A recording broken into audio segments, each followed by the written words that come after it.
Hi, my name is Rebecca, and while I was arranging flowers for what I thought would be a quiet family dinner, my relatives were placing bets on how long I'd stay single. They laughed behind champagne glasses in the same dining room where I'd served them countless meals, never knowing that upstairs in my jewelry box sat a ring worth more than their combined annual salaries. They called me plain, desperate, hopeless, but the silence didn't prepare them for what walked through that door. I'd love to know which corner of the globe you're watching from. And if this story speaks to you, make sure to subscribe. Tomorrow's video is one you absolutely can't miss. Because when my fiancé finally arrived, I learned just how quickly mockery turns to panic when the truth costs more than their pride can afford. The marble floor of our family estate had never felt colder beneath my bare feet as I padded down the hallway toward the kitchen that morning. Sunlight streamed through the tall windows, casting geometric shadows across the Persian rugs that had been in our family for 3 generations.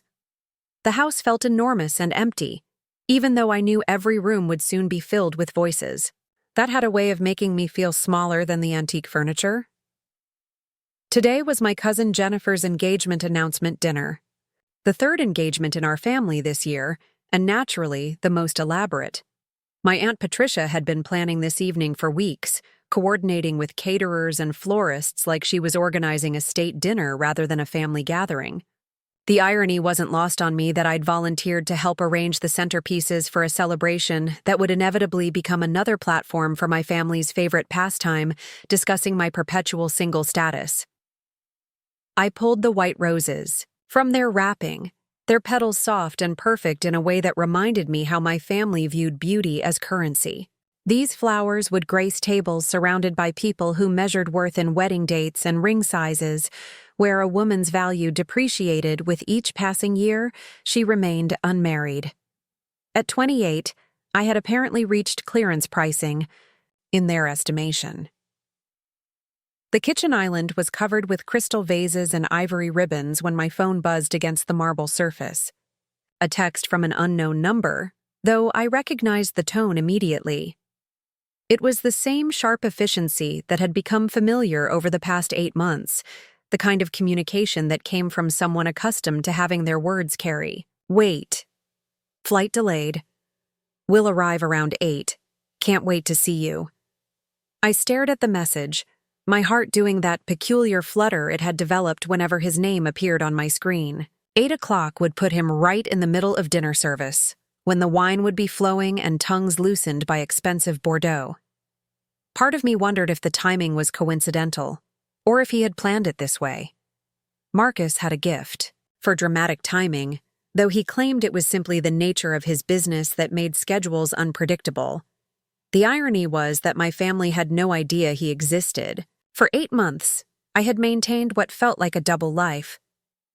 By day, I was Rebecca Thornton, the family disappointment who worked at the local art gallery and lived in the guest house behind the main estate. The spinster daughter who helped organize other people's celebrations while quietly accepting that romance had apparently passed her by. But in the evenings, in stolen weekends, in carefully orchestrated trips to cities where no one knew my family name, I was someone entirely different.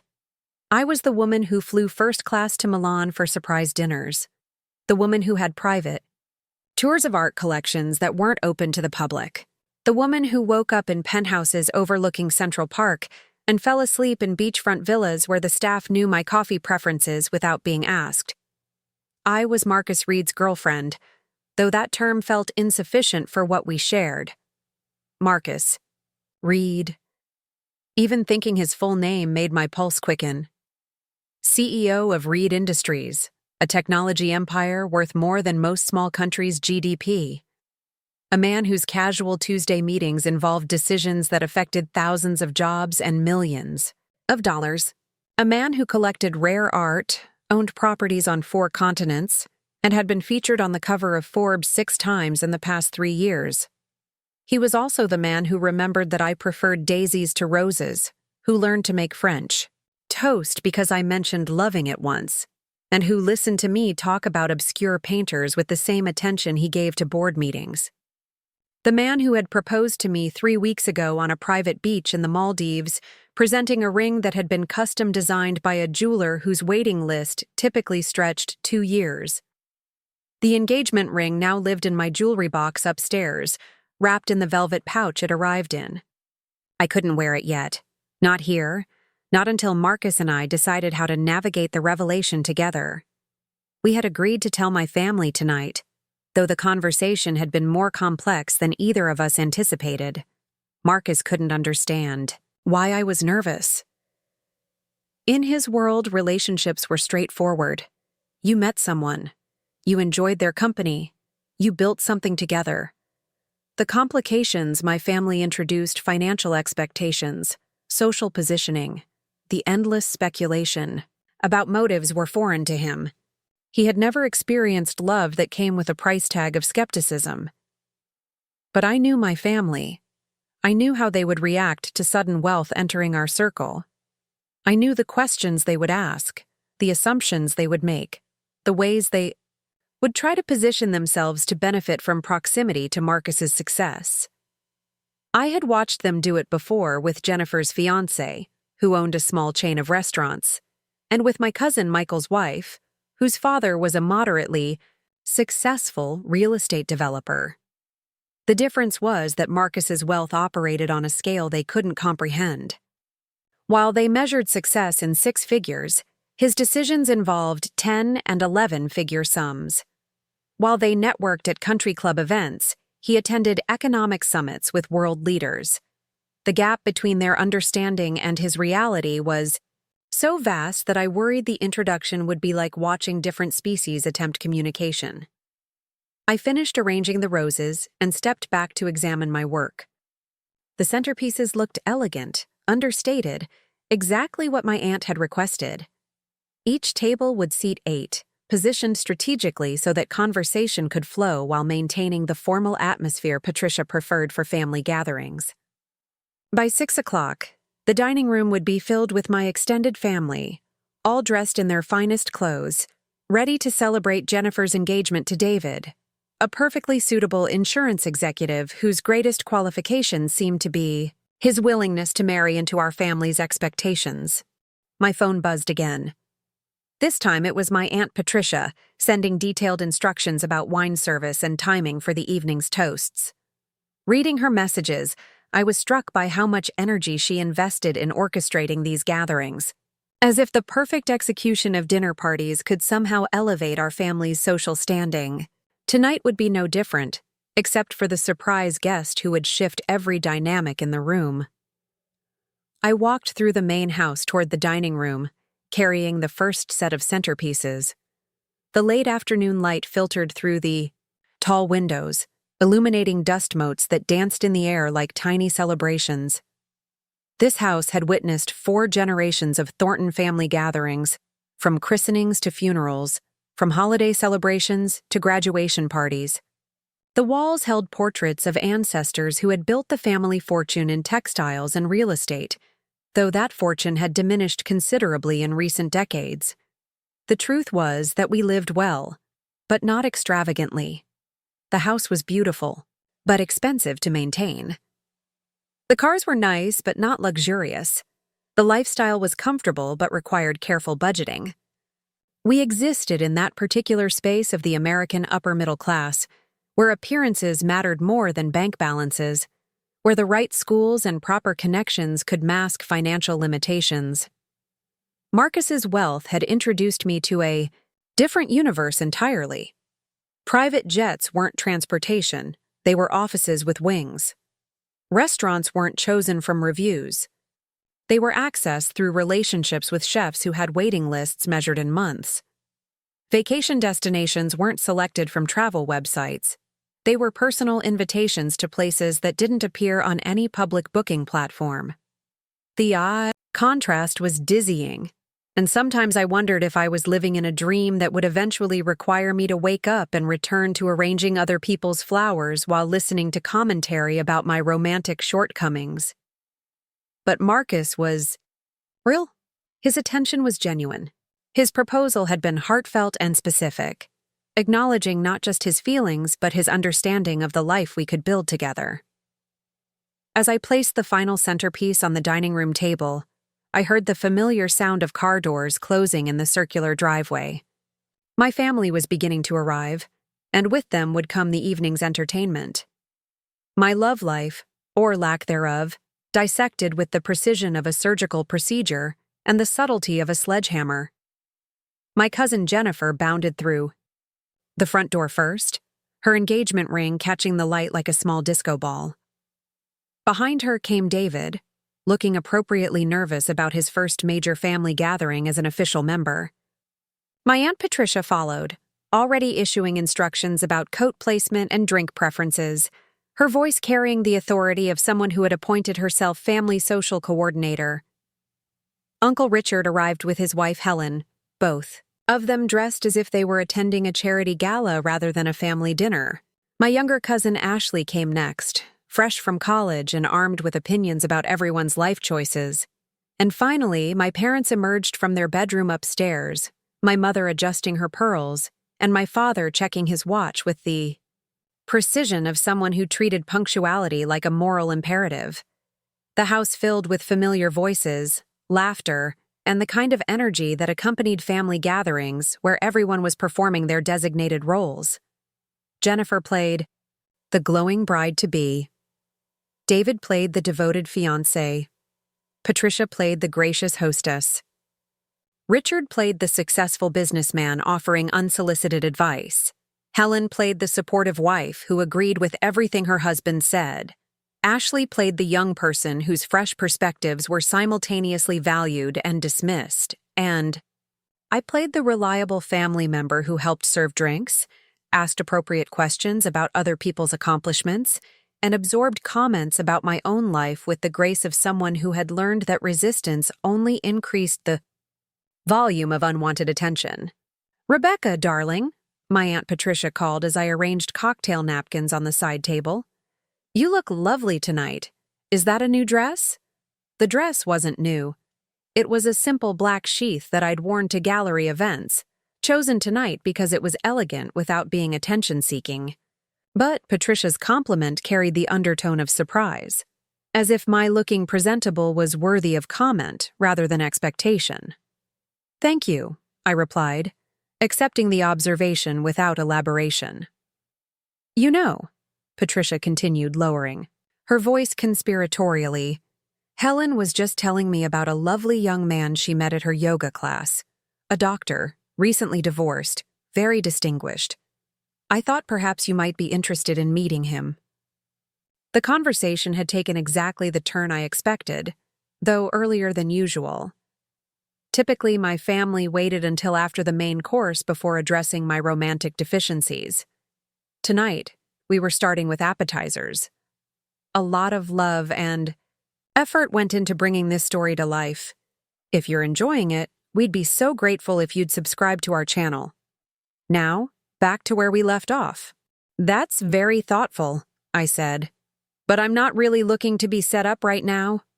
Helen joined the conversation, her voice bright with the enthusiasm of someone who had discovered a solution to a persistent problem. "Oh, but Rebecca, you shouldn't close yourself off to possibilities. Dr. Martinez is really quite charming, and at our age, we can't afford to be too particular."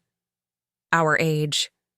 I was 28, hardly approaching spinsterhood by any reasonable standard, but in my family's calculation, the clock was ticking with audible urgency.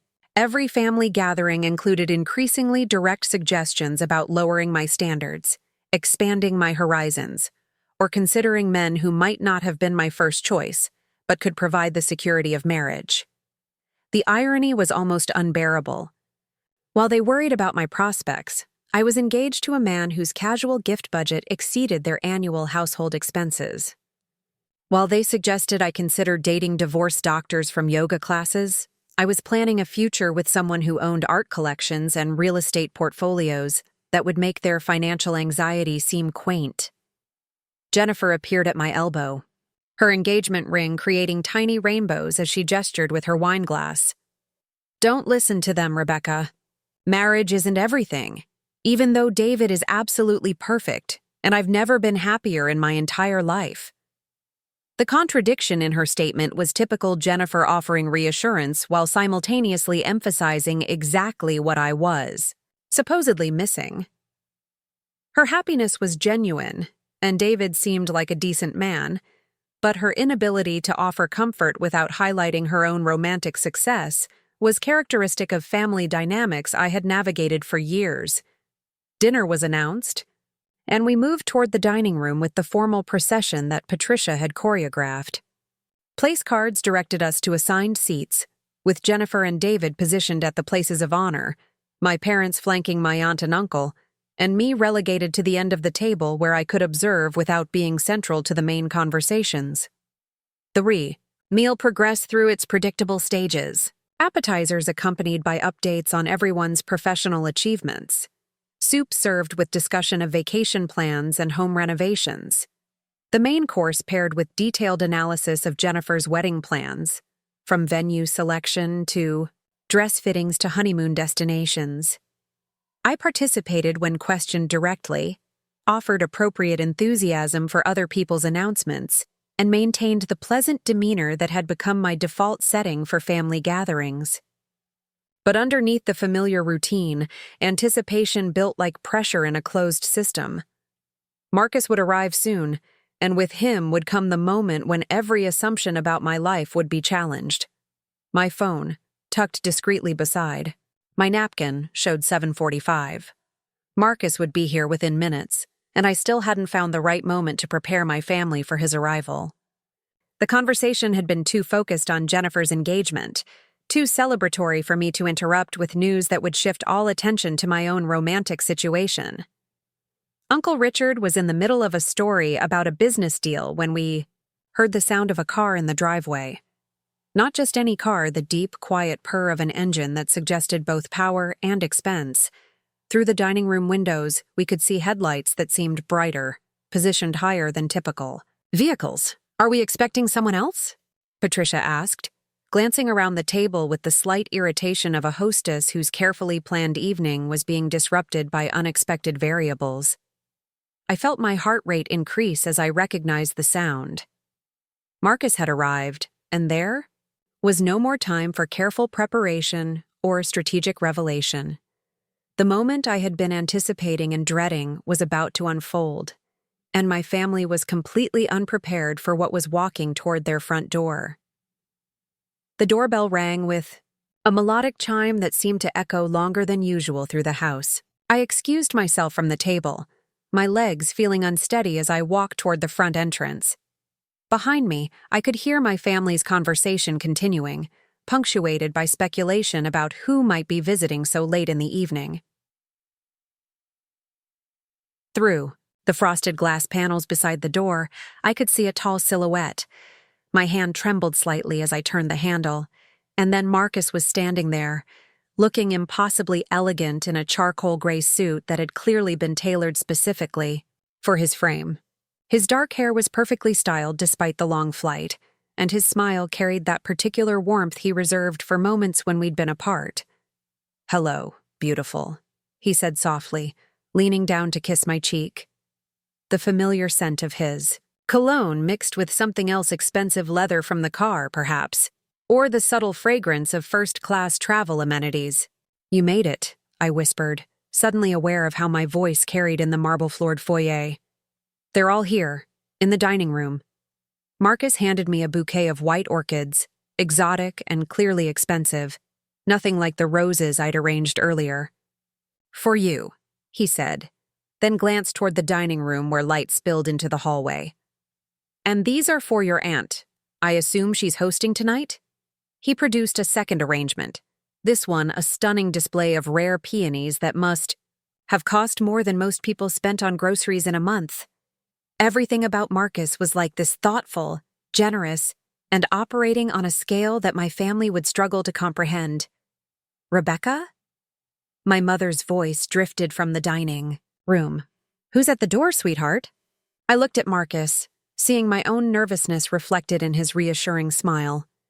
He squeezed my hand gently, the simple gesture somehow steadying my racing pulse. Ready? He asked. I nodded, though I wasn't sure I would ever be ready for what was about to happen. We walked toward the dining room together, Marcus's hand resting lightly on the small of my back in a gesture that was both supportive and unmistakably intimate. The conversation at the table died the moment we appeared in the doorway.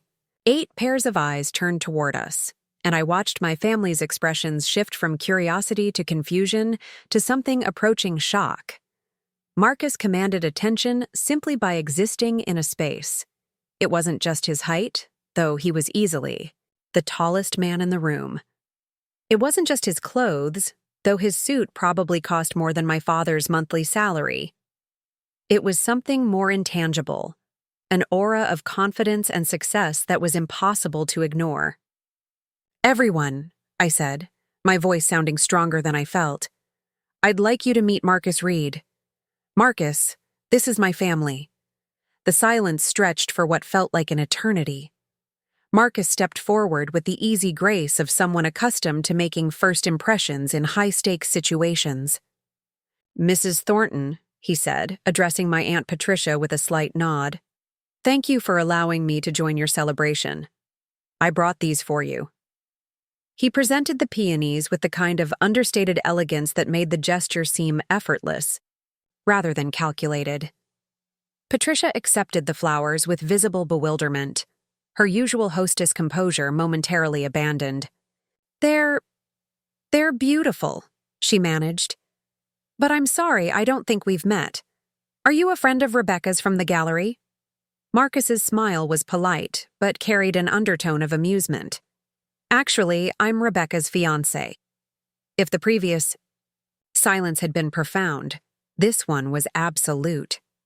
Jennifer's wine glass stopped halfway to her lips. David's fork remained suspended over his plate. Uncle Richard's mouth opened slightly, as if he was preparing to speak but had forgotten what words were for. My mother was the first to recover, though her voice sounded strained. Fiancé? Rebecca, I think there might be some confusion. No confusion, Marcus said calmly. He reached into his jacket pocket and withdrew a small velvet box, placing it gently on the table in front of my empty place setting. I proposed 3 weeks ago. Rebecca said yes. Ashley, ever the college student with minimal filter, was the first to voice what everyone was thinking. But Rebecca doesn't date.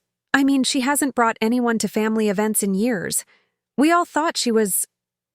She trailed off, apparently realizing mid-sentence that her observation might not be diplomatic. Thought she was what? Marcus asked, his tone remaining pleasant, but carrying an edge that suggested he was genuinely curious about their assumptions. Uncle Richard cleared his throat, attempting to regain control of the situation through sheer force of personality. I think what Ashley means is that Rebecca has always been very private about her personal life. We had no idea she was seeing anyone seriously enough for this level of commitment. Marcus pulled out the chair beside mine and sat, down with fluid grace. Rebecca mentioned that the family doesn't know much about our relationship. We've been together for 8 months, though we've kept things relatively quiet. My schedule requires a lot of travel, and Rebecca values her privacy. 8 months? Helen repeated, as if the timeline itself was suspect. And you're engaged? That seems rather... sudden. Not really, Marcus replied, accepting the wine glass that Patricia had automatically filled despite her obvious confusion. When you know, you know, and I knew fairly quickly that Rebecca was exactly the person I wanted to build a life with. Jennifer finally found her voice, though it came out higher than usual. What do you do, Marcus? For work, I mean. I run a technology company, he said simply. Reed Industries. We focus primarily on artificial intelligence applications and data infrastructure. The name Reed Industries hung in the air like a revelation. Even my family, who weren't particularly business-oriented, recognized it. Uncle Richard's expression shifted from skepticism to something approaching recognition. Reed Industries, he repeated slowly. The Reed Industries? The company that bought out Techno Global last year? Marcus nodded. Among other acquisitions, yes. But that was a $12 billion deal, Richard said, his voice rising slightly. It was in the Wall Street Journal. The CEO is... He stopped, staring at Marcus with dawning comprehension. Marcus Reed, my mother said quietly, as if saying the name would make the situation more real. You're Marcus Reed. Marcus Reed. I am, Marcus confirmed, taking a sip of wine as if this revelation was perfectly ordinary. The silence that followed was different from the previous ones. This wasn't confusion or surprise. This was the sound of people recalibrating everything. They thought they knew about reality. I watched my family's faces cycle through expressions of bewilderment, disbelief, and something that looked suspiciously like calculation. Patricia was the first to rally, her hostess instincts overriding her shock. Well, this is certainly unexpected. Marcus, would you like me to have Cook prepare you a plate? We're having lamb with rosemary and... That's very kind, Marcus said, but I ate on the plane. Thank you, though. The plane? Ashley asked, leaning forward with undisguised curiosity. Where did you fly in from? Tokyo, Marcus replied. I had meetings there yesterday and this morning. When Rebecca mentioned tonight's dinner, I moved my schedule around to be here. You flew from Tokyo for dinner? Jennifer's voice carried a note of incredulity that made her question sound almost accusatory. Marcus looked at her with mild surprise. Of course. This is important to Rebecca, which makes it important to me. Besides, it's not unusual for me to travel for personal commitments. Last month, we flew to Paris because Rebecca wanted to see a Monet exhibition that was only running for a weekend. The casual mention of international travel for art exhibitions was clearly not computing for my family. They exchanged glances that communicated volumes about their struggle to process this information. So you two met at the gallery? My father asked, speaking for the first time since Marcus had arrived. His tone was carefully neutral, but I could see him trying to piece together a timeline that made sense. Actually, we met at a coffee shop, I said, finding my voice again. Marcus was reading about art acquisitions, and I commented on an article about authentication techniques for Renaissance paintings. We started talking, and I learned that Rebecca knows more about art history than most people with advanced degrees in the subject, Marcus finished. She's brilliant. I was fascinated. Uncle Richard leaned back in his chair, studying Marcus with the intensity of someone trying to solve a complex puzzle. This is all very sudden for us. Rebecca has never mentioned dating anyone, let alone someone of your profile. The pause before profile was loaded with meaning. Richard was trying to be diplomatic, but his implication was clear. Someone of Marcus's wealth and status was so far outside their expectations for Rebecca that the relationship itself seemed improbable. Marcus's expression remained pleasant, but I caught the slight tightening around his eyes that indicated he had understood the subtext perfectly. Rebecca is an intensely private person. She mentioned that family gatherings often include commentary about her personal life, so she preferred to keep our relationship separate until we were ready to make a formal announcement. The accuracy of his observation landed like a small bomb. Everyone at the table knew exactly what he meant, and several people had the grace to look uncomfortable. Patricia fidgeted with her napkin, Helen studied her wine glass intently, and Ashley suddenly found her plate fascinating. Well, my mother said, rallying with the determination of someone who refused to be caught off guard for long. This is wonderful news. Unexpected, but wonderful. When are you planning the wedding?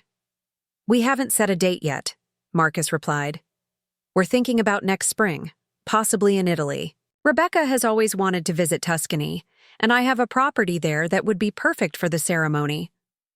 A property in Tuscany, Patricia repeated faintly. Actually, several properties, Marcus said with the casual tone of someone discussing. Weekend plans.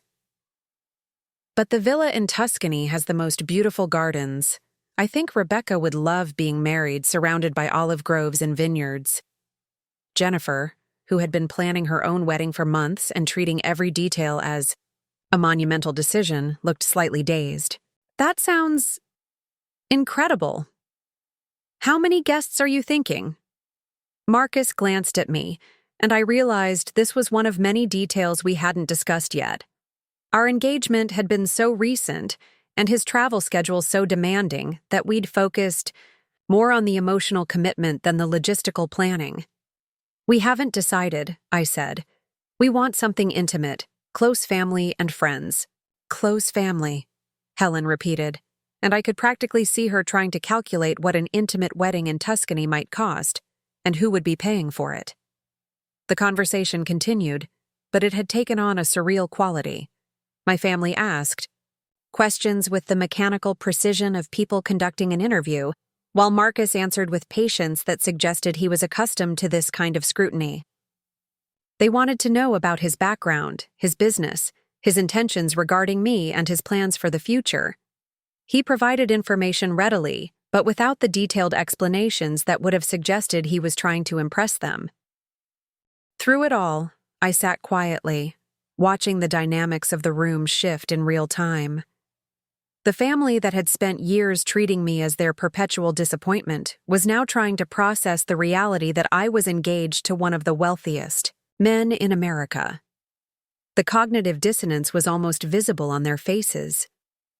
"Rebecca," my Aunt Patricia said during a brief lull in the questioning, "why don't you show Marcus around the house? I'm sure he'd enjoy seeing the family portraits and the library." It was clearly a request for privacy so the family could process this revelation without our presence. Marcus stood immediately, offering me his hand with the kind of gallant gesture that seemed natural to him but looked impossibly romantic to everyone watching. "I'd love to see where Rebecca grew up," he said. As we left the dining room, I could hear the explosion of whispered conversation that erupted the moment we were out of earshot. Fragments reached us as we climbed the main staircase. "Can't be real. Why didn't she tell us? Do you think he knows about—" Marcus squeezed my hand as we reached the second-floor landing. "That went better than expected," he said quietly. I looked at him in amazement. "Better?" They're in complete shock. My uncle looks like he's having a medical emergency.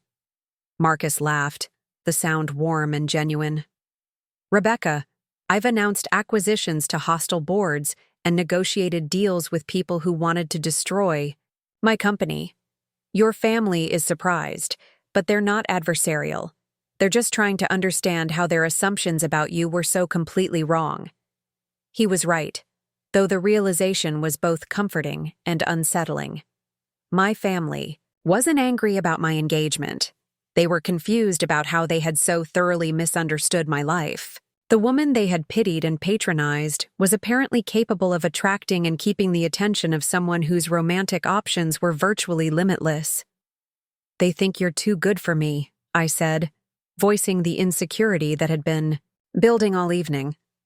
Marcus stopped walking and turned to face me fully, his hands resting on my shoulders. "Rebecca, I've spent my entire adult life surrounded by people who want something from me. Money, connections, opportunities, status. You're the first person I've met who was interested in me before you knew who I was. You're the first person who argued with me about art authentication techniques instead of asking for investment advice. You're the first person who made me feel like Marcus, the person, was more interesting than Marcus, the CEO." His words were sincere, delivered with the kind of direct honesty that had made me fall in love with him in the first place. But I could still hear the murmur of voices from the dining room below, and I knew that tonight was only the beginning of a much more complicated conversation about how my relationship with Marcus would change everything about my place in my family's hierarchy. "What happens now?" I asked. Marcus smiled, that confident expression that suggested he had already considered multiple scenarios and was prepared for all of them. "Now we go back downstairs, finish dinner with your family, and begin the process of showing them that love doesn't always follow the patterns they expect. As we descended the staircase together, I realized that the evening had crossed a threshold from which there was no return. My family now knew that their assumptions about my romantic prospects had been not just wrong, but spectacularly wrong. The quiet, unremarkable Rebecca they had known was engaged to a man whose presence would force them to reconsider everything they thought they understood about success, relationships, and their own place in the world. The real test would be how they chose to process this new information and what it would reveal about who they really were beneath their carefully maintained facades. When we returned to the dining room, the atmosphere had shifted completely. The easy family banter from earlier had been replaced by a tension so thick you could practically taste it. My relatives sat stiffly in their chairs, their expressions carefully controlled in that particular way people adopt when they're trying to process information that challenges everything they believed about reality. Marcus pulled out my chair with the same natural courtesy he'd shown all evening, but I noticed how everyone watched the gesture with new eyes. What had seemed like simple politeness before now carried weight they couldn't ignore. This wasn't just any man being courteous to their overlooked family member. This was one of the most powerful men in the country treating me like I was precious. "The house is beautiful," Marcus said, settling back into his seat. "The architecture is remarkable. When was it built? 1924? My father replied, his voice carrying a note of pride that suggested he was grateful for neutral territory. My grandfather commissioned it after his textile business expanded into real estate. The craftsmanship from that era is irreplaceable." Marcus nodded appreciatively. "The attention to detail is extraordinary. I've seen similar work in some of the historic properties I've acquired for preservation. There's something about pre-war construction that modern builders simply can't replicate." Uncle Richard leaned forward, apparently unable to resist the opening. "You collect historic properties?" "Among other things," Marcus replied easily. "I have a particular interest in preserving architectural heritage. Last year, I purchased a Frank Lloyd Wright house that was going to be demolished for a shopping center. It's been converted into a museum now." The casual mention of purchasing Frank Lloyd Wright properties for preservation sent another ripple of adjustment through the room. Jennifer gripped David's hand tighter, as if anchoring herself to something familiar, while her understanding of social hierarchies rearranged itself around this new information. Ashley, who had remained uncharacteristically quiet since Marcus's introduction, suddenly burst out with the question that was clearly consuming her. "How did you know Rebecca was the one? I mean, you could date literally anyone in the world. Models, actresses, heiresses. Why my cousin?" The blunt inquiry made everyone else at the table freeze, but Marcus didn't seem offended by her directness. If anything, he appeared to appreciate her honesty. "That's exactly why," he said simply. "I've dated models and actresses. I've been introduced to countless women who were perfectly beautiful and accomplished. But beauty and accomplishment aren't the same thing as connection." Rebecca and I talked for 4 hours that first day in the coffee shop. 4 hours about art, philosophy, travel, books, life experiences. I learned more about her perspective on the world in one afternoon than I'd learned about some people I'd known for years. He paused, looking at me with the kind of expression that made my chest tighten with emotion. She challenged my opinions. She made me defend positions I'd never had to articulate. She knew things about Renaissance art that I didn't, despite having a collection worth millions. She was funny and thoughtful and completely unimpressed by anything except the conversation we were having. Ashley blinked, apparently processing this explanation. "But she's so... Rebecca's always been... Always been what?" Marcus asked, his tone remaining conversational, but carrying an undertone that suggested he was genuinely curious about how her family perceived me. Ashley glanced around the table, clearly realizing she was venturing into dangerous territory. "Well, she's always been quiet, reserved. She doesn't really date much. We all thought she was just focused on other things. You mean you thought she was hopeless? Marcus said, the observation delivered without judgment but with perfect accuracy. The silence that followed was deafening. No one could deny his assessment because it was exactly what they had thought.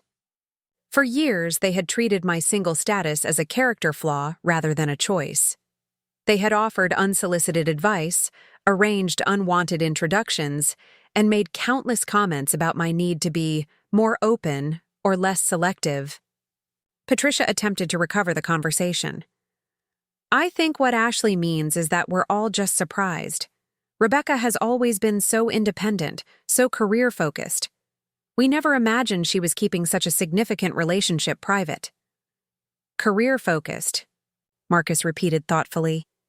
Yes, she mentioned that you all think her work at the gallery is charming, but not particularly substantial. Another direct hit. My family exchanged uncomfortable glances, clearly recognizing that I had shared more about their attitudes than they were comfortable having been exposed to scrutiny. That's not fair, my mother protested. We're very proud of Rebecca's work. The gallery is lovely, and she's wonderful with the clients. But you've suggested she should consider it a hobby rather than a career, Marcus said. Rebecca told me about the conversation where you recommended she pursue something more stable, like teaching or administrative work. My mother's face flushed, slightly. I may have mentioned that the art world can be unpredictable financially. I was only thinking of her security. Her security, Marcus said slowly, as if testing the words. That's interesting. Because Rebecca's knowledge of art authentication has helped me avoid several costly mistakes in acquisitions. Her expertise saved me approximately $15 million on a painting that turned out to be a very sophisticated forgery. I'd say her career has been quite secure, at least from my perspective. The number 15 million hung in the air, like a challenge. My family was struggling to reconcile their perception of my modest job at a local gallery with the reality that my expertise had real value in Marcus's world. They had always treated my knowledge as an interesting but impractical hobby, like knowing obscure trivia or collecting vintage postcards. Helen, ever the peacemaker, attempted to steer the conversation toward safer ground. Well, this is certainly a learning experience for all of us. Rebecca, you must be excited about planning the wedding. Have you thought about flowers? Colors? It was a transparent attempt to redirect attention away from the family's misconceptions and toward conventional wedding planning territory. But Marcus wasn't quite ready to let them off the hook.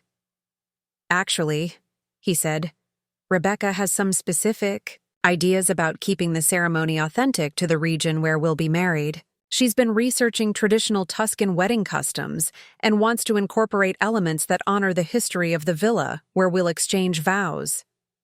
Jennifer, who had been planning her own wedding with military precision and treating every detail as a reflection of her sophisticated taste, looked slightly deflated. That sounds very thoughtful.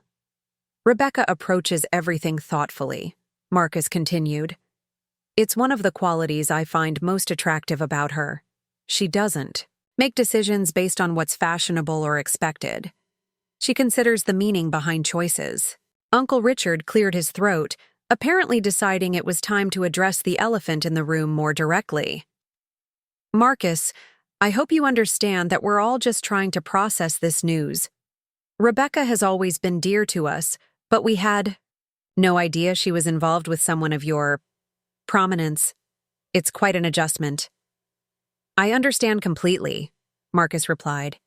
But I'm curious about something. What did you think would happen to Rebecca? Did you imagine she would remain single indefinitely? Or did you have some other expectation for her romantic future? The question was posed with genuine curiosity, but it forced my family to confront their own assumptions head-on. What had they expected for me? A series of failed relationships? An eventual settling for someone who tolerated rather than celebrated me? A quiet acceptance of spinsterhood? My father, who had been mostly silent since Marcus's arrival, finally spoke up. I think we all hoped Rebecca would find someone who appreciated her qualities. We didn't expect someone quite so successful, Marcus suggested helpfully. Prominent, my father finished diplomatically. Marcus nodded thoughtfully. I can understand that. But success and prominence aren't really relevant to why I fell in love with Rebecca. Those are external circumstances. What matters is how we connect, how we communicate, how we support each other's growth. Patricia, clearly feeling the need to reassert some control over the evening, stood up abruptly. Well, this has been a wonderful surprise. Marcus, I do hope you'll stay for dessert. Cook prepared her famous chocolate soufflé. That sounds lovely, Marcus said, though I could tell he was noting the forced cheerfulness in her voice. As Patricia bustled toward the kitchen, I heard her whispered conversation with Helen near the doorway. The words weren't entirely clear, but I caught fragments. Research him.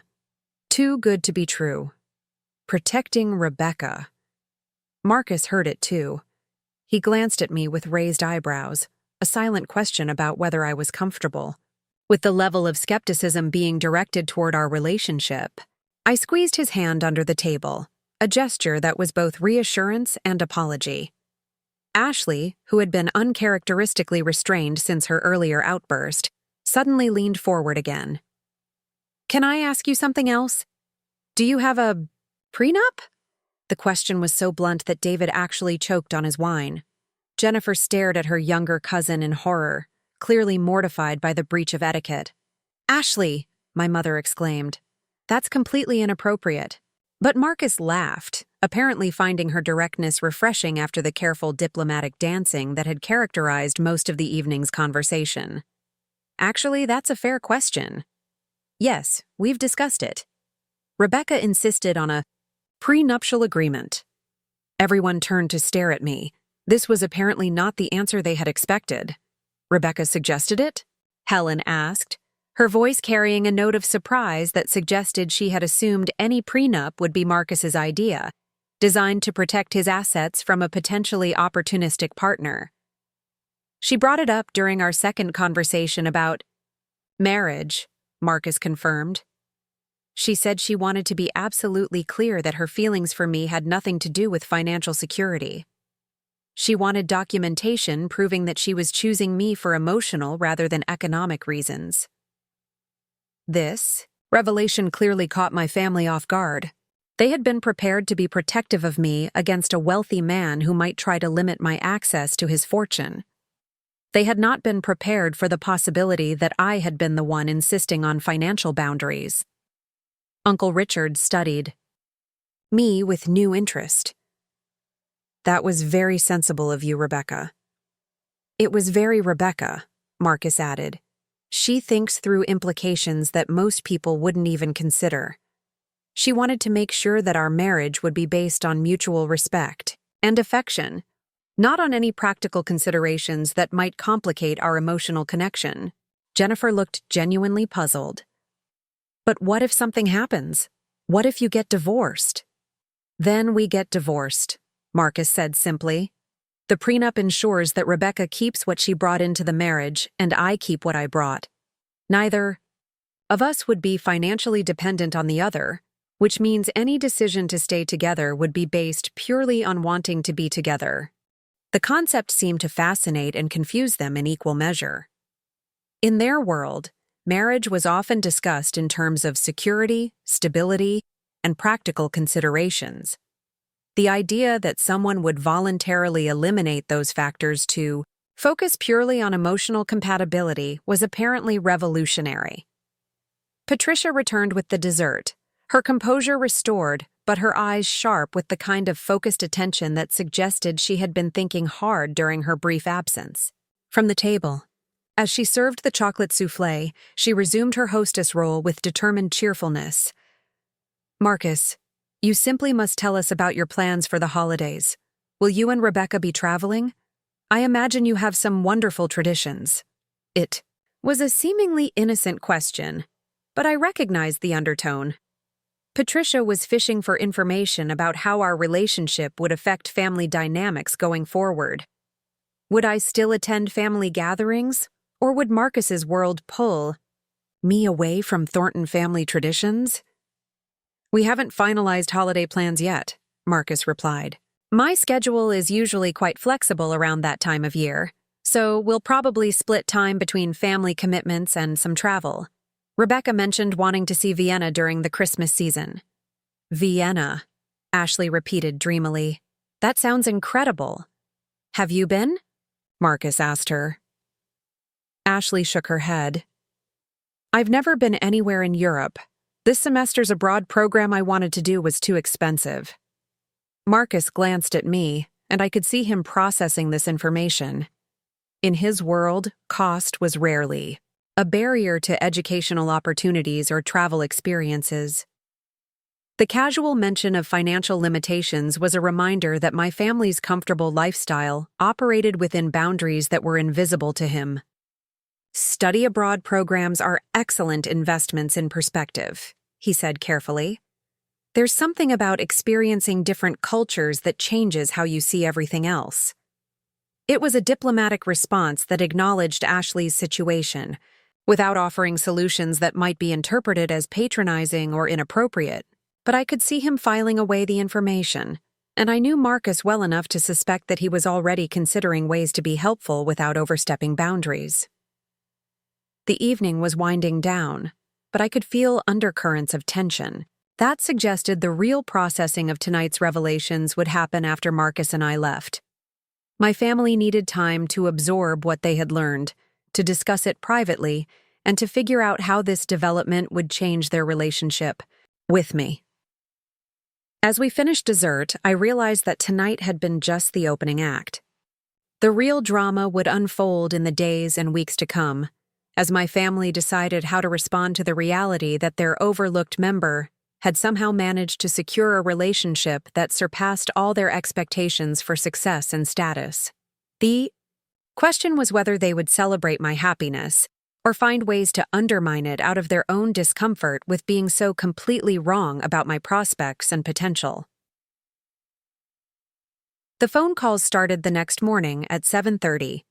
I was still in bed, enjoying the rare luxury of sleeping in after Marcus had left for an early flight to Seattle, when my mother's ringtone pierced the quiet of my guest house. I let it go to voicemail. Then Patricia called. Then Helen. Then Jennifer. By the time I finally answered Ashley's call at 9:15, I was already braced for whatever family crisis had emerged from last night's dinner. Rebecca, oh my God, you have to see what they're saying. Ashley's voice was breathless with excitement and something that sounded like concern. I mean, I know you don't really do social media, but Mom showed me the family group chat, and then I started looking things up online and… Ashley, slow down. What are you talking about? The family group chat exploded after you left last night. Like, exploded. And then I Googled Marcus Reed because I wanted to see pictures of you guys together. But Rebecca, there aren't any. There are no pictures of you anywhere online with him. Not at events, not in society pages. Nothing. I sat up straighter, suddenly wide awake.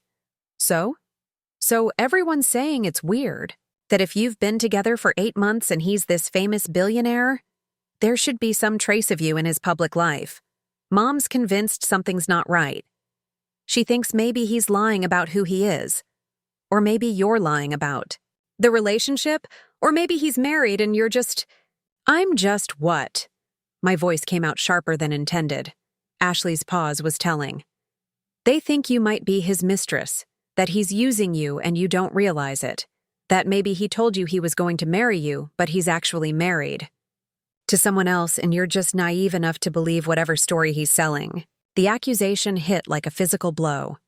After everything Marcus and I had shared, after the genuine connection we'd built, after his proposal and the ring currently sitting in my jewelry box, my family's first instinct was to assume I was being deceived. Ashley, that's ridiculous. You met him. You saw how he treated me. I know. But Mom and Aunt Patricia spent like 3 hours on the phone after you left, and they found all this stuff about him dating other women. Like really famous women, models and socialites and politicians' daughters. And they're all gorgeous and sophisticated and what? I'm not? Another pause. They didn't say that exactly, but they're worried that maybe you're in over your head. Maybe you want this to be real so badly that you're not seeing things clearly. I ended the call without saying goodbye and immediately tried to reach Marcus, but his phone went straight to voicemail. He was probably in meetings, dealing with actual important business decisions while my family concocted conspiracy theories about our relationship. Within an hour, my mother was at my door, armed with printouts from the internet and wearing the expression she used to adopt when I was a teenager, and she needed to deliver uncomfortable truths about life. "Rebecca, sweetheart, we need to talk." She settled herself on my small couch with the authority of someone who had appointed herself chief investigator in a case that required urgent attention. The papers in her hand were organized with the kind of careful preparation that suggested she had spent considerable time building whatever argument she was about to present. "I've been doing some research," she began, spreading the printouts on my coffee table like evidence in a trial. "About Marcus Reed, about his background, his dating history, his business practices." I glanced at the papers and felt my stomach drop. They were screenshots from gossip websites, society pages, and business publications. Photos of Marcus at charity galas with stunning women whose names I recognized from magazine covers. Articles about his bachelor lifestyle and his reputation for dating briefly and moving on. A timeline that painted him as exactly the kind of man who would charm a naive woman from a small social circle and discard her when something better came along. "Mom, this is none of your business. It is my business when my daughter is about to make the biggest mistake of her life," she replied firmly. "Rebecca, look at these women. Look at them. These are the people Marcus Reed dates: supermodels, heiresses, celebrities. Women who move in his social circle, who understand his world." She pushed a particular photo toward me, a picture of Marcus, at a museum gala from 6 months ago, his arm around a breathtaking brunette whose dress probably cost more than my monthly salary. They looked perfect together, like the kind of couple who belonged on magazine covers. "This was taken 4 months into your relationship," my mother continued. "If you were really together, really serious, why was he taking other women to public events?" I stared at the photo, trying to remember what I had been doing 6 months ago. Marcus had traveled extensively during that period, and our relationship had still been relatively new.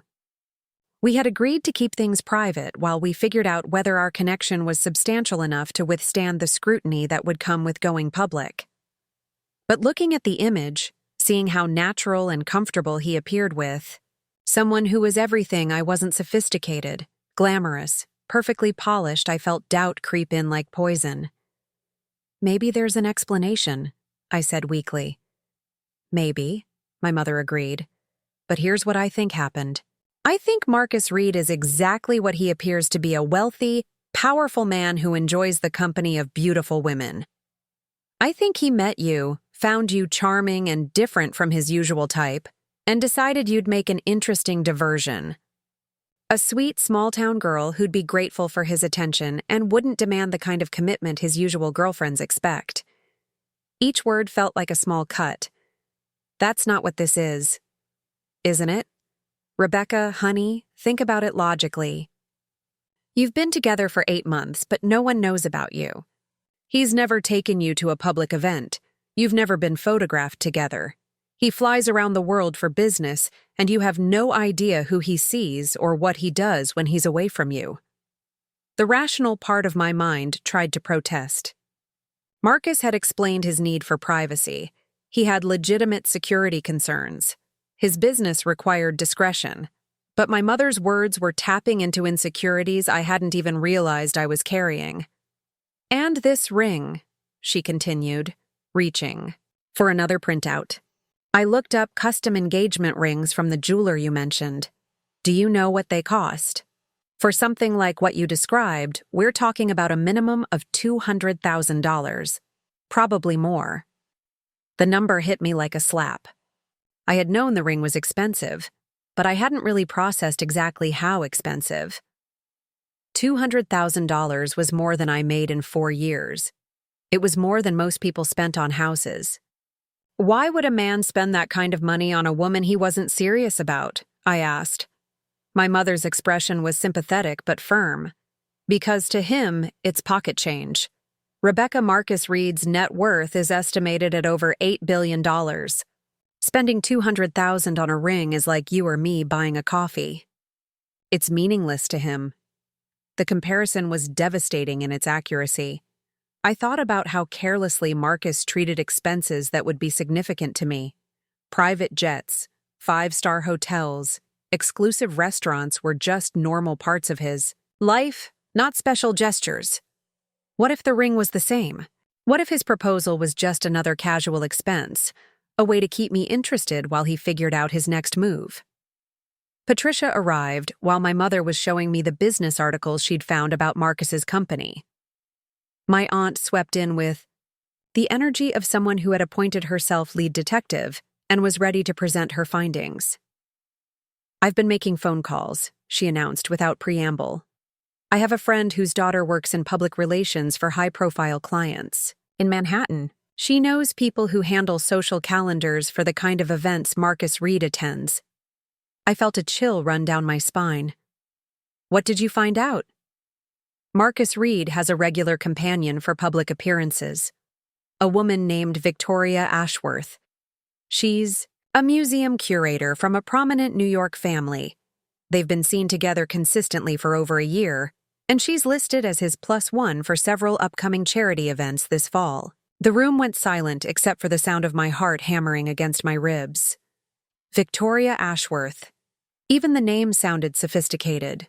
The kind of woman who would naturally belong in Marcus's world. "That doesn't necessarily mean anything," I said, but my voice sounded hollow even to me.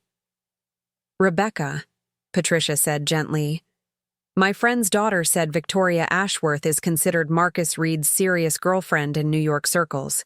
She's been introduced to his business associates. She attends corporate events with him, and she's been seen wearing what appears to be a very significant diamond ring." The words hit me like a physical blow. Another ring, another woman, another life that Marcus was apparently living parallel to whatever he had with me. My mother reached over and squeezed my hand. "Honey, I know this is hard to hear, but we're worried that you're being used. Maybe Marcus enjoys having a relationship with someone like you. Someone uncomplicated and grateful while he maintains his real life with someone more appropriate to his social position." "Someone more appropriate," I repeated numbly. "Someone who understands his world," Patricia clarified. "Someone who can navigate the social expectations that come with his level of wealth and influence." "Rebecca, you're wonderful, but you're not equipped for that kind of life. You don't have the background, the connections, the experience." Their words were echoing thoughts I had tried to suppress since the beginning of my relationship with Marcus.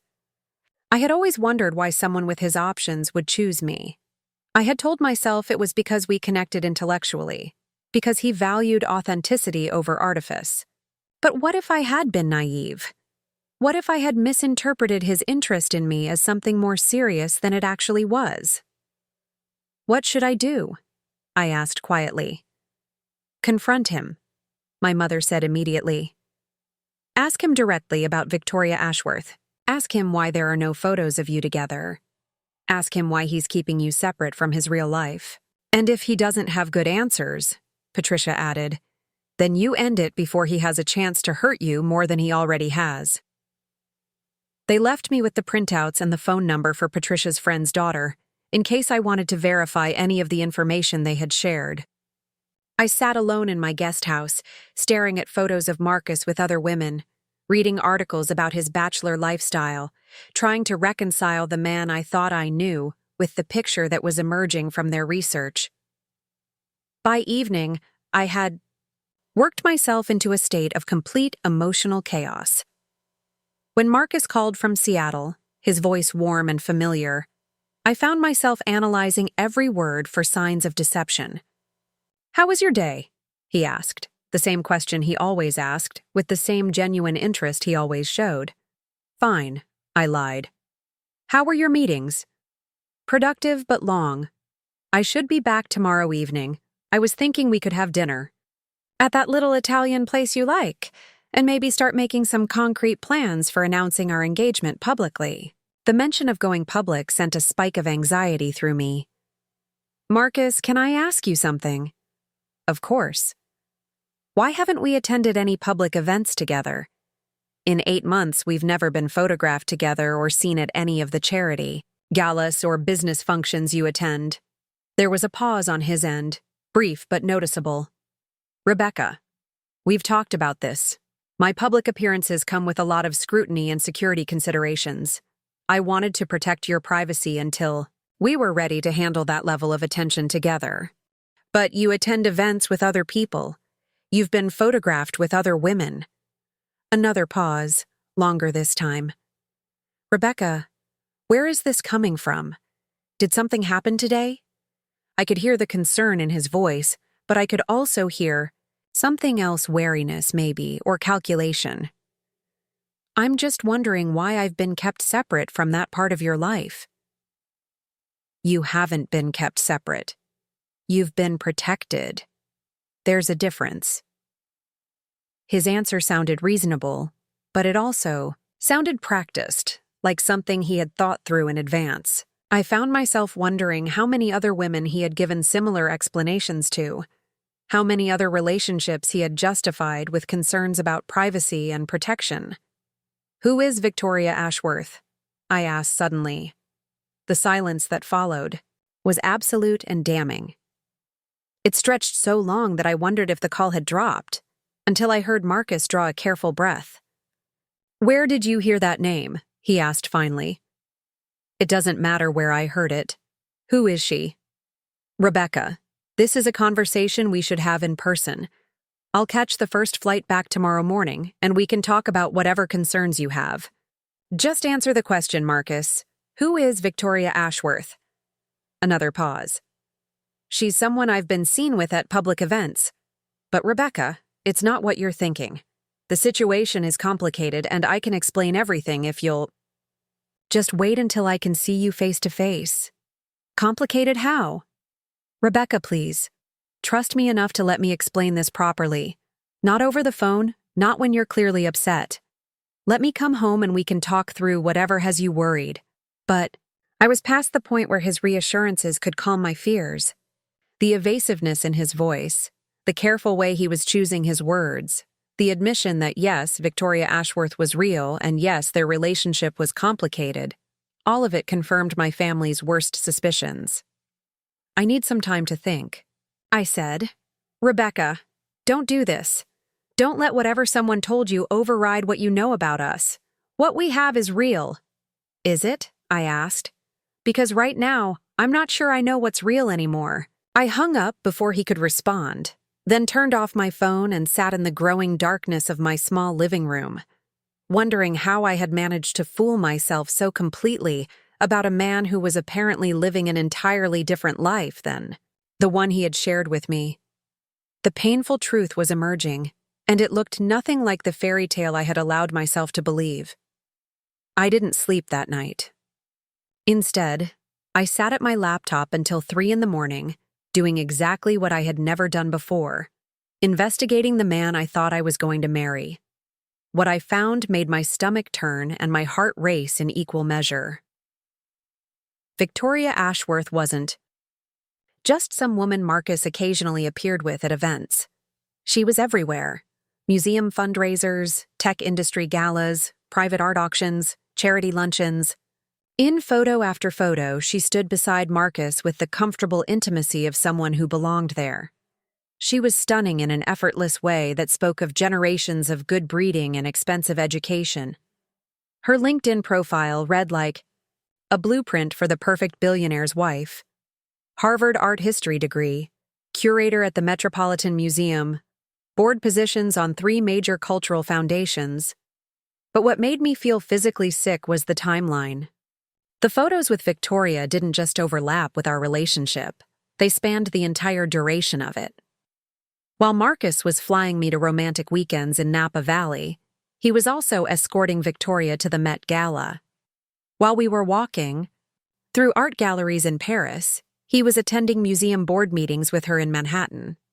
While he was proposing to me on a beach in the Maldives, she was wearing what looked suspiciously like an engagement ring at a charity auction in the Yag. Hamptons, I screenshot everything. Every photo, every caption, every event listing. By dawn, I had assembled a digital dossier that painted a picture I couldn't ignore. Marcus Reed had two completely separate romantic lives, and I was apparently the secret one. At 7 a.m., my phone started buzzing with texts from Marcus, each one more urgent than the last. "Rebecca, please call me back. I'm getting on a plane now. Whatever you've heard, there's an explanation. Don't make any decisions until we can talk. I love you. That's the only thing that matters right now. I'm landing at 10 a.m. Please be there." I turned off my phone and drove to the only place where I could think clearly, the gallery where I worked. It was closed on Sundays, but I had keys, and I needed somewhere quiet to process what I had discovered without my family's commentary or Marcus's explanations clouding my judgment. The gallery felt different in the morning light, peaceful and honest in a way that made me remember why I had always loved art. Paintings didn't lie. They didn't maintain secret lives or present different faces to different audiences. They were what they were, without apology or deception. I walked through the exhibit slowly, stopping in front of a particular piece that had always fascinated me, a Renaissance portrait of a woman whose expression seemed to change depending on the angle from which you viewed it. From one side, she appeared serene and confident. From another, she looked sad and uncertain. It was a masterpiece of artistic technique, but it also felt like a metaphor for my current situation. How many angles were there to Marcus Reed? How many different versions of him existed, and which one was real? My phone, which I had turned back on to check for any emergencies, buzzed with a call from an unknown New York number. Against my better judgment, I answered, "Is this Rebecca Thornton?" The voice was crisp, professional, with the kind of educated accent that suggested expensive schools and cultural sophistication. "Yes. Who is this?" "My name is Victoria Ashworth. I believe we need to talk." The world seemed to tilt sideways. I sank into the chair behind the gallery's reception desk, my hand gripping the phone so tightly my knuckles went white. "I don't think we have anything to discuss," I managed. "Actually, we do. I've just learned about your situation with Marcus, and I think there are some things you should know. Things he probably hasn't told you." Her voice wasn't angry or confrontational. If anything, she sounded tired, like someone who had been through this conversation before. "I'm listening," I said. "First, you should know that Marcus and I have been engaged for 14 months. Officially engaged, with announcements in the society pages and invitations already sent for a spring wedding. Second, you're not the first woman he's maintained a secondary relationship with during our engagement. And third, I'm calling you because I'm tired of pretending this is acceptable behavior." The words hit me like a series of physical blows. 14 months, official announcements, spring wedding, secondary relationship. Each phrase redefined everything I thought I knew about my life. "Why are you telling me this?" I asked. "Because I've been where you are." 3 months into our engagement, I discovered Marcus was involved with a gallery owner in Los Angeles. 6 months later, he was a museum director in Chicago. Each time, he convinced me it was just business, just networking, just maintaining professional relationships that had gotten slightly too personal, but didn't mean anything serious. Victoria's voice carried the weariness of someone who had made excuses for behavior she knew was inexcusable. "But you stayed with him," I observed. "I stayed because I thought I could change him.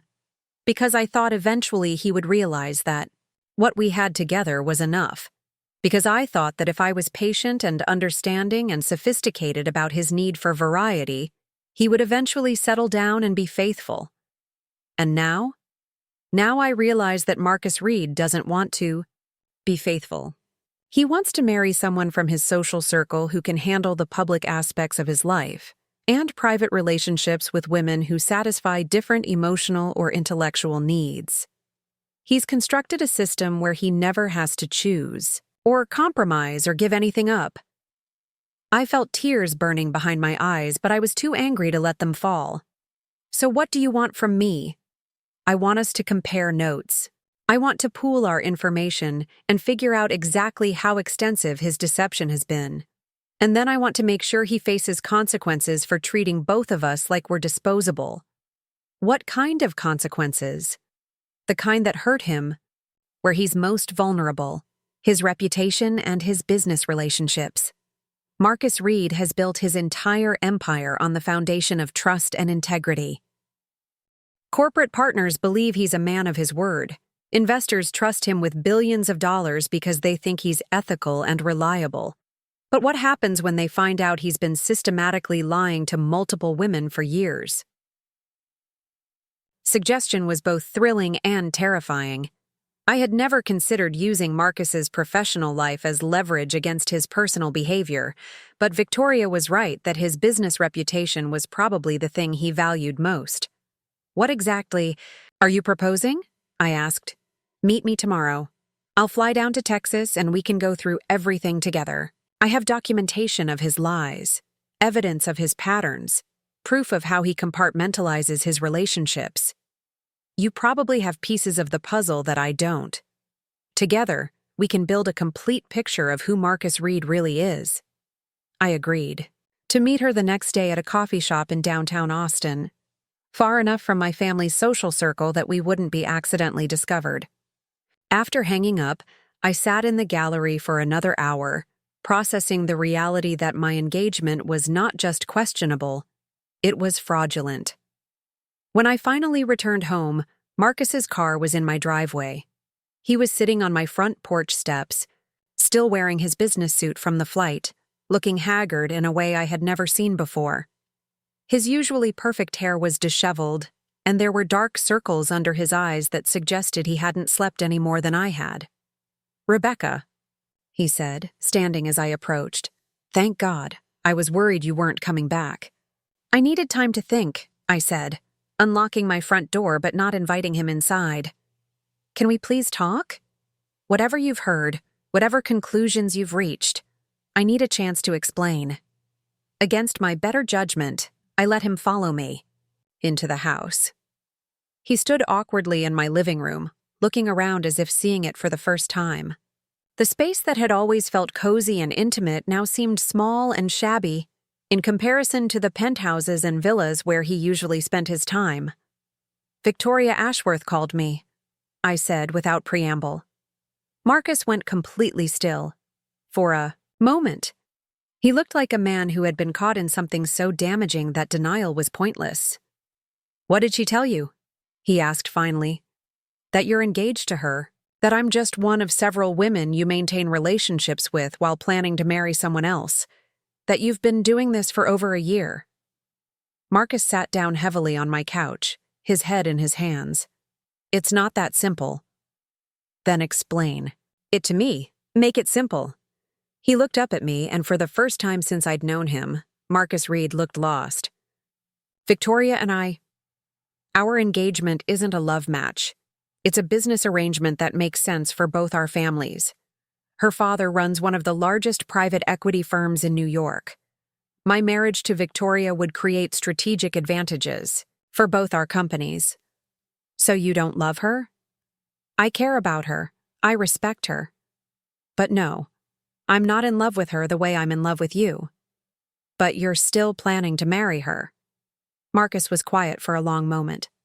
"The arrangements have already been made. The contracts have been signed. Breaking the engagement would have significant financial and professional consequences for both families." I stared at him in disbelief. "Contracts? You signed contracts about marrying someone?" "Rebecca, you don't understand how business works at this level. Personal relationships and professional partnerships are often intertwined. My marriage to Victoria isn't just about us, it's about combining two major financial entities." And what was I supposed to be?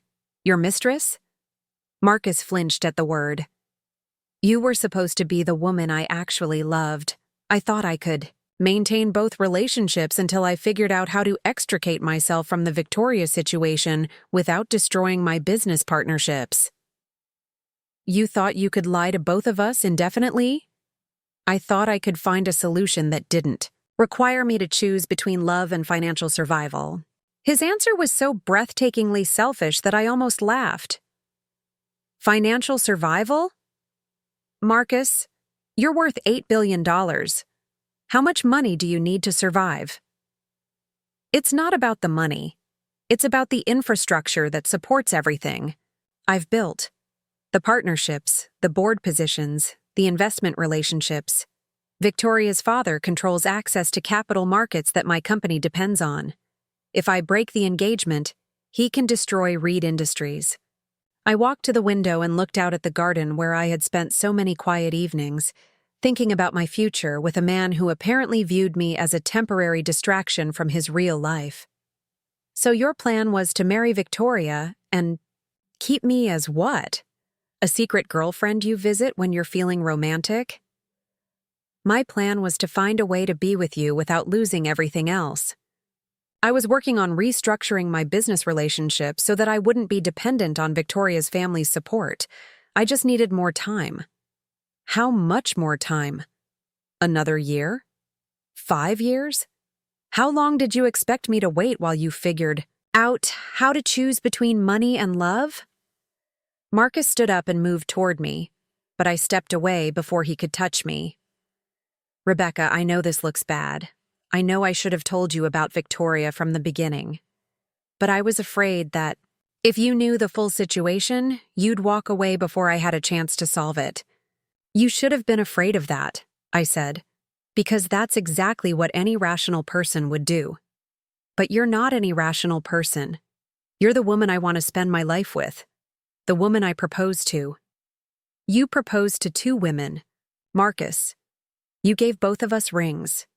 You made both of us believe we were the only ones. The ring I gave you is real. My feelings for you are real. Everything else is just complications that can be resolved. I turned to face him fully, and I could see that he genuinely believed what he was saying. In his mind, love was the only thing that mattered, and everything else was just logistics that could be managed with enough planning and resources. Get out, I said quietly. Rebecca, please, get out of my house. Don't call me. Don't text me. Don't send flowers or gifts or letters. I need time to process all of this without your explanations confusing me. Marcus looked like he wanted to argue, but something in my expression must have convinced him that pushing would only make things worse. He walked toward the door, then stopped and turned back. I love you, he said. That's the only thing that's real in this entire mess. I love you, and I'm not going to give up on finding a way to be with you. After he left, I sat alone in my house and tried to figure out how I had become involved in something so complicated and painful. Tomorrow, I would meet with Victoria and learn exactly how deep Marcus's deceptions went. Tonight, I would plan my response to a man who thought love was enough to justify lies that had lasted over a year. The evidence was mounting, and soon I would have everything I needed to show Marcus Reed what happened when someone underestimated the woman he thought was too naive to fight back. Victoria Ashworth was nothing like I had expected. When she walked into the Austin coffee shop at exactly 10 a.m., I recognized her immediately from the photos. But the woman in person carried herself with a different energy than the polished socialite from the society pages.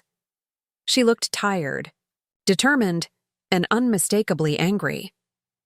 She was dressed in perfectly tailored black slacks and a cream silk blouse that probably cost more than my monthly rent, but there was something raw about her expression that made the expensive clothes seem like armor rather than adornment.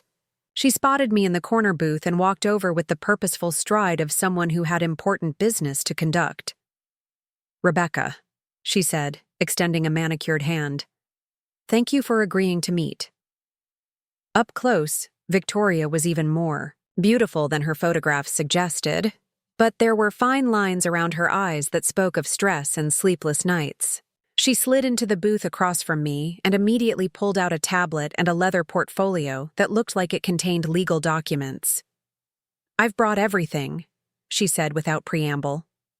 Photos, emails, text messages, financial records, travel itineraries. 14 months of documentation that proves Marcus Reed is a systematic liar who has built his personal life on the same kind of calculated deception he would never tolerate in his business dealings. She opened the tablet and began scrolling, through folders organized with the precision of someone who had spent considerable time building a case. Let's start with the timeline. Marcus and I got engaged in August of last year. The announcement ran in the New York Times, the Wall Street Journal, and every major society publication. Our families held a joint celebration at the plaza that was attended by 300 people.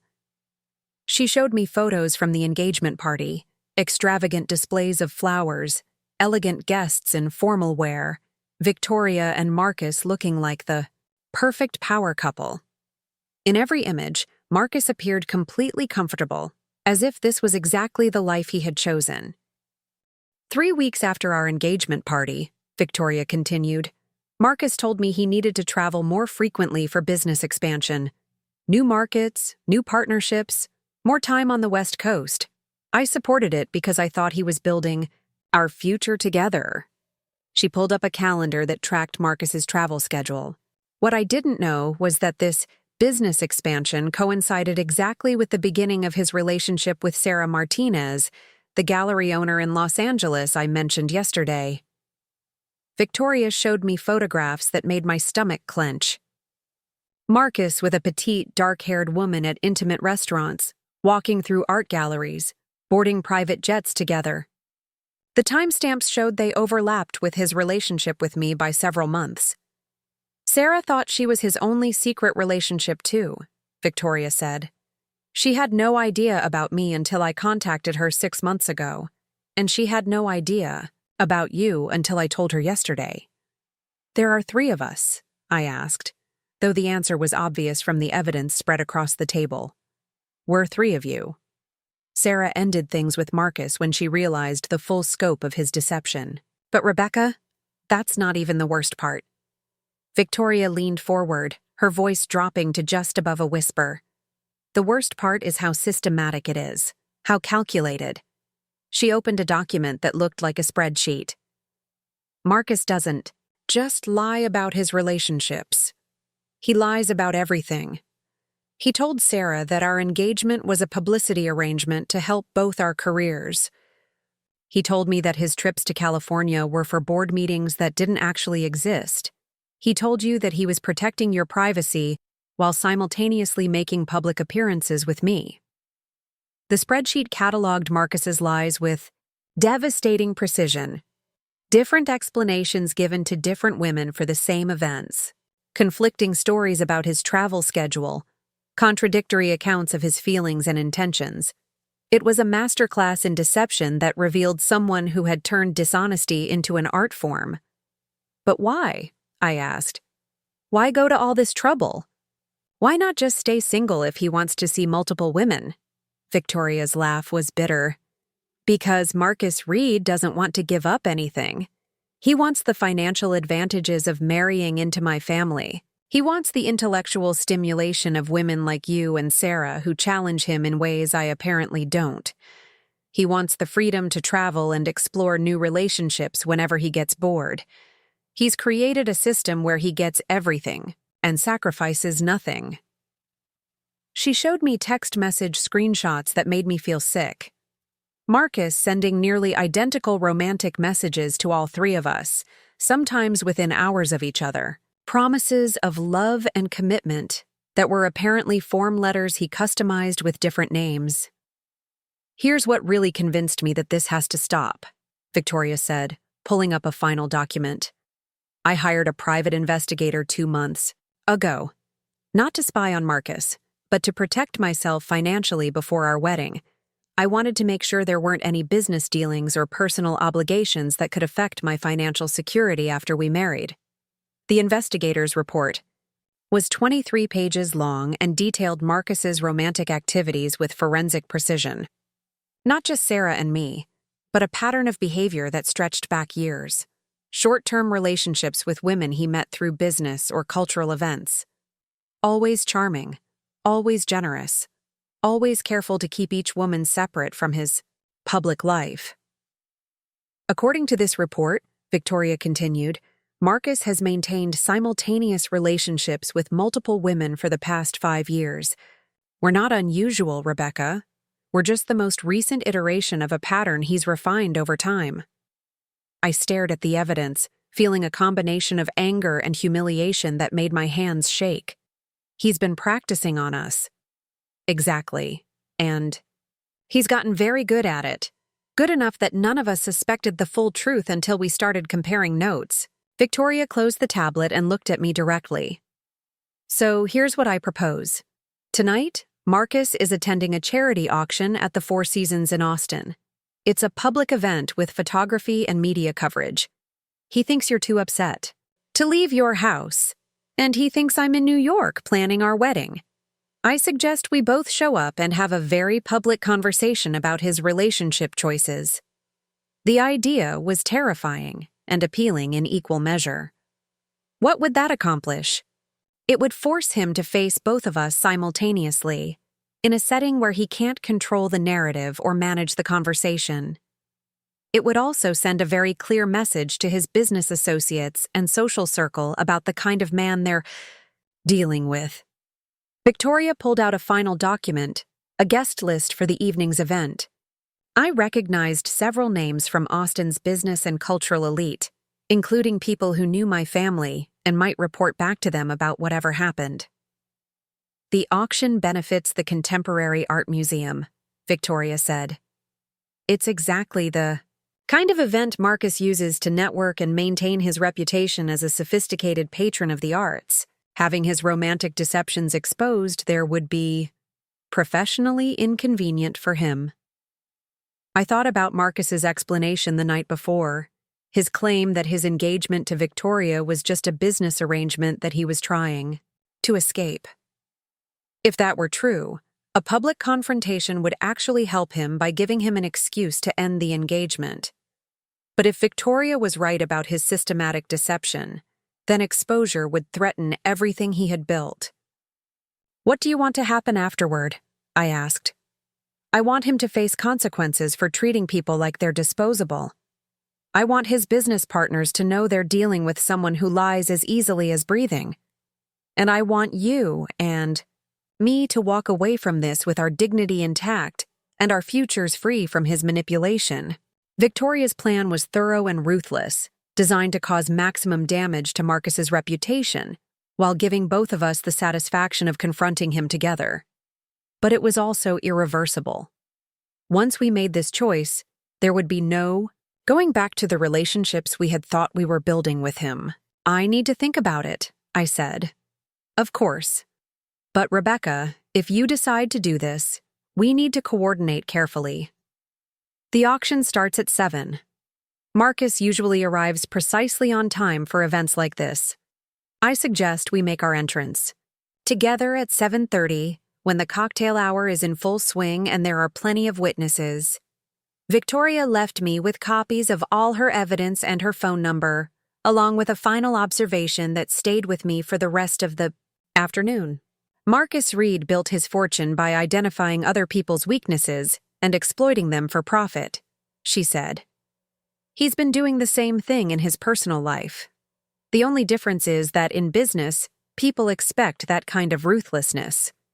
In love, we're supposed to be able to trust each other. After Victoria left, I drove home and spent the afternoon wrestling with the decision. Part of me wanted to quietly disappear from Marcus's life and pretend none of this had ever happened. But the larger part of me, the part that had spent years listening to my family's commentary about my romantic prospects, wanted to show everyone exactly who Marcus Reed really was. At 5 o'clock, I called Victoria. I'm in, I said simply. Good. I'll pick you up at 6:45. Wear something that makes you feel powerful. I chose a deep emerald dress that Marcus had complimented on our third date, the night he told me I was different from anyone he had ever met. The irony felt appropriate. Victoria arrived in a black sedan with tinted windows, looking elegant and determined in a midnight blue gown that probably cost more than my car. She had brought a photographer friend who would discreetly document the evening's events, ensuring that there would be a complete record of whatever happened. "Are you ready for this?" she asked, as we pulled into the Four Seasons circular driveway. "I'm ready to stop being lied to," I replied. The Contemporary Art Museum auction was exactly the kind of sophisticated cultural event that Marcus loved. Sophisticated people writing large checks for beautiful objects, while networking about business opportunities and social connections. The hotel ballroom was filled with Austin's cultural elite, many of whom I recognized from gallery events and charity functions. Marcus was easy to spot near the silent auction tables, wearing an impeccably tailored tuxedo and holding a glass of champagne while examining a sculpture that was probably worth more than most people's houses. He looked completely comfortable, exactly like the successful businessman and cultural patron he presented himself as. Victoria and I approached him together, walking side by side with the kind of unified purpose that made other guests step aside to let us pass. I watched Marcus's face change as he registered our presence, a moment of confusion, followed by recognition, followed by something that looked very much like panic. "Hello, Marcus," Victoria said, her voice carrying clearly in the elegant space. "I'd like you to meet Rebecca Thornton, though I believe you two are already acquainted." Marcus set down his champagne glass with the careful precision of someone trying to buy time to think. "Victoria, what are you doing here? I thought you were in New York." I was. But then I had the most interesting conversation with Rebecca yesterday, and I realized there were some things we needed to discuss. All three of us, together. The people around us were beginning to notice that something unusual was happening. Conversations quieted as guests sensed drama unfolding near the silent auction tables. "This isn't the place for this conversation," Marcus said quietly. "Actually," I said, finding my voice and my courage, "this is exactly the place for this conversation. You've spent months lying to both of us about who you are and what you want. I think it's time for some honesty." Marcus looked around the room, clearly calculating how much damage this confrontation could do to his reputation. "Rebecca, Victoria, please, can we discuss this privately?" "We tried in private," Victoria said. "You lied, so now we're trying it out." She pulled out her phone and began reading from her notes. "For the past 14 months, Marcus Reed has been engaged to me while simultaneously maintaining serious relationships with at least 2 other women. He has told each of us that we were the only one, while making public appearances and private commitments that prove he was systematically deceiving all of us." The ballroom was now completely silent except for Victoria's voice. Every guest within, hearing distance, had stopped their conversations to listen to what was unfolding. "Furthermore," Victoria continued, "he has used his business relationships and financial resources to manipulate these situations, convincing each woman that his behavior was justified by circumstances beyond his control." Marcus stepped forward, his face flushed with anger and embarrassment. "That's enough. You're making this sound like something it isn't." "What it is," I said, louder than I had intended, "is systematic fraud. You proposed to me 3 weeks ago, with a ring that cost $200,000, while planning a spring wedding with Victoria and maintaining who knows how many other relationships." The figure of $200,000 rippled through the crowd like a shock wave. In a room full of wealthy people, that was still a significant amount to spend on jewelry for someone you were apparently treating as a temporary diversion. "You want to know what kind of man Marcus Reed really is?" Victoria asked the room. "He's the kind of man who signs business contracts for marriage while telling other women he loves them. He's the kind of man who builds his personal life on the same ruthless foundation as his corporate empire." Marcus looked around the ballroom at faces that ranged from shocked to disgusted to fascinated. His carefully constructed public image was crumbling in real time, in front of people whose respect and business relationships he needed to maintain his success. "I can explain all of this," he said, but his voice lacked the confidence that usually characterized his public speaking. "No," I said firmly, "you can't, because there is no explanation that makes this acceptable. There is no justification for treating people like they're interchangeable pieces in your personal portfolio." Victoria stepped closer to Marcus, her voice dropping to a whisper that somehow carried through the silent room. "The engagement is over. The wedding is canceled. And if you ever contact Rebecca again, or if you try to retaliate against either of us professionally, this conversation will seem like a private chat compared to what I'll do to your reputation." She turned and walked toward the exit with the kind of graceful dignity that made her look like royalty dismissing a servant. I followed her, leaving Marcus standing alone among the silent auction tables, surrounded by hundreds of people who now knew exactly who he really was. As we reached the ballroom doors, I heard the whispered conversations beginning behind us. The sound of Marcus Reed's reputation being dissected and destroyed by the very people whose respect he had worked years to cultivate. The confrontation was over, but the consequences were just beginning. The story of Marcus Reed's public humiliation spread through Austin's social circles faster than wildfire in drought season. By the time Victoria and I left the Four Seasons, videos of our confrontation were already circulating on social media, and by the next morning, the story had been picked up by business publications across the country. "Tech Billionaire's Double Life Exposed at Charity Gala" read the headline in the Austin Business Journal. "Reed Industries CEO Caught in Multi-Woman Deception Scheme," announced Forbes. The Wall Street Journal ran a more subtle piece about questions of character in corporate leadership, but the message was clear. Marcus Reed's reputation for integrity had been demolished overnight. I woke up the morning after the auction to find my phone flooded with messages. Text after text from family members who had seen the news coverage, heard the gossip, or watched the videos that guests had posted online. But for the first time in years, their messages weren't pitying or condescending. They were shocked, impressed, and just a little bit afraid. "Rebecca, I can't believe what I'm seeing on the news. You were engaged to the Marcus Reed?" "Ashley, sweetheart, we had no idea you were dealing with something this serious. Why didn't you tell us?" "Mom, I've been getting calls all morning. From people asking if you're okay. The whole city is talking about what happened last night. Patricia, but the message that surprised me most came from my cousin Jennifer. I watched the video 3 times. You were incredible. I've never seen anyone handle themselves with such dignity under those circumstances. I'm actually proud to be related to you." Proud to be related to me. After years of being treated like the family disappointment, the spinster, who couldn't attract a decent man, I had become someone they respected rather than pitied. The irony wasn't lost on me that it had taken the destruction of my engagement to earn their admiration.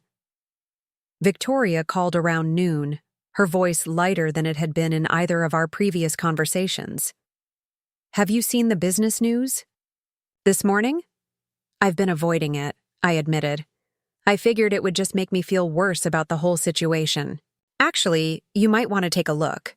Reed Industries stock dropped 12% overnight. 3 major investors have announced they're reviewing their partnerships with the company, and Marcus has canceled all his public appearances for the next month." I pulled up the financial news on my laptop and stared at the numbers. Billions of dollars in market value had evaporated because Marcus Reed's personal behavior had called his professional judgment into question. The man who had built his empire on trust and reliability had lost both in a single evening. "There's more," Victoria continued. "I got a call from Sarah Martinez this morning. She said 2 other women have contacted her since the story broke. Apparently, we weren't even close to knowing the full scope of his romantic portfolio. 2 more women. The pattern was even more extensive than we had realized, spanning years and involving women from multiple cities and social circles. Marcus hadn't just been deceiving us. He had been operating what amounted to a systematic romantic fraud across the country. "What happens now?" I asked. "Now we move on with our lives," Victoria said simply. "I'm going back to New York to focus on my work at the Met. I've been offered a promotion to chief curator, which I've been turning down because I thought I needed to focus on being Marcus's wife. Turns out I was wasting my time planning a life with someone who was never planning to be faithful anyway." Victoria's voice carried a note of relief that I recognized in my own feelings. The humiliation of discovery had been painful, but it was also liberating. We were free from relationships that had been built on lies, free to pursue futures that weren't dependent on someone else's willingness to choose us over other options. "What about you?" she asked. "Any plans?" I looked around my small guest house, with its modest furniture and quiet atmosphere, and realized that for the first time in months, I felt completely comfortable in my own space. I think I'm going to stay exactly where I am and figure out what I actually want, instead of what I thought I was supposed to want. That afternoon, I drove to the gallery where I worked and found my boss, Margaret, waiting with a bottle of champagne and a job offer that I hadn't expected. "Rebecca, I've been fielding calls all morning from collectors who want to work with the woman who exposed Marcus Reed's art authentication fraud," she said, popping the cork with ceremonial flair. "Apparently, your reputation for integrity and expertise is exactly what the high-end art market is looking for right now." She handed me a glass of champagne and a folder containing contracts from 3 major auction houses and 2 private museums. "They're offering you consultant positions that would triple your current salary and give you access to collections most curators never get to see. One of them is offering to fund your graduate studies if you want to pursue advanced degrees in art history or authentication." I stared at the offers, trying to process the sudden transformation in my professional prospects. 24 hours ago, I had been planning to marry into a life where my career would have been a charming hobby. Now, I was being offered opportunities to build a career that would be fulfilling and financially independent. "There's one more thing," Margaret added, pulling out a final document. "The Museum of Fine Arts in Houston wants to offer you the position of Director of Authentication and Acquisitions. It's a newly created position with a substantial budget and complete autonomy over your department." The job offer was everything I had dreamed of when I first started working in the art world. Real responsibility, significant resources, and the key chance to shape how one of the country's major museums approached art acquisition and authentication. It was a career that would challenge me intellectually while giving me the financial independence I had always wanted. "Why now?" I asked. "Why all these offers at once?" Margaret smiled. "Because you just demonstrated that you have the courage to expose fraud even when it's personally costly. That's exactly the kind of integrity these institutions need in their authentication departments. Plus, the way you handled yourself last night showed that you can function gracefully under pressure, which is essential when you're dealing with million-dollar art acquisitions." I accepted the Houston position on the spot, along with 2 of the consulting contracts that would allow me to travel and expand my expertise while building my new career. For the first time in my adult life, I was making decisions based purely on what I wanted, rather than what other people expected from me. The next few weeks brought a series of revelations about Marcus that made me grateful I had discovered the truth when I did. The private investigator Victoria had hired released additional findings showing that Marcus's romantic deceptions were connected to business practices that were equally questionable. He had been using personal relationships to gain insider information about art markets, using private knowledge from his romantic partners to make profitable investments. 3 of the women he had been involved with worked in museums or galleries, and investigators found evidence that Marcus had used information from their institutions to manipulate art auctions and private sales. What we had thought was purely personal betrayal was actually part of a larger pattern of using intimate relationships for financial gain. The FBI opened an investigation into potential securities fraud related to Marcus's art market investments. Reed Industries faced multiple lawsuits from investors who claimed they had been misled about the company's ethical standards. Marcus himself disappeared from public view entirely, reportedly spending time at a private retreat in Montana while his legal team tried to manage the growing crisis.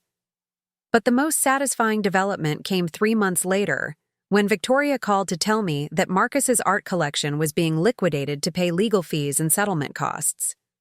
"Remember that Frank Lloyd Wright house he mentioned preserving?" she said. "It's being sold to developers who want to turn it into condominiums. Turns out Marcus never actually converted it into a museum. He just bought it as an investment property and made up the preservation story to sound philanthropic. Even his claimed interest in architectural preservation had been a lie designed to make him appear more cultured and socially conscious than he actually was.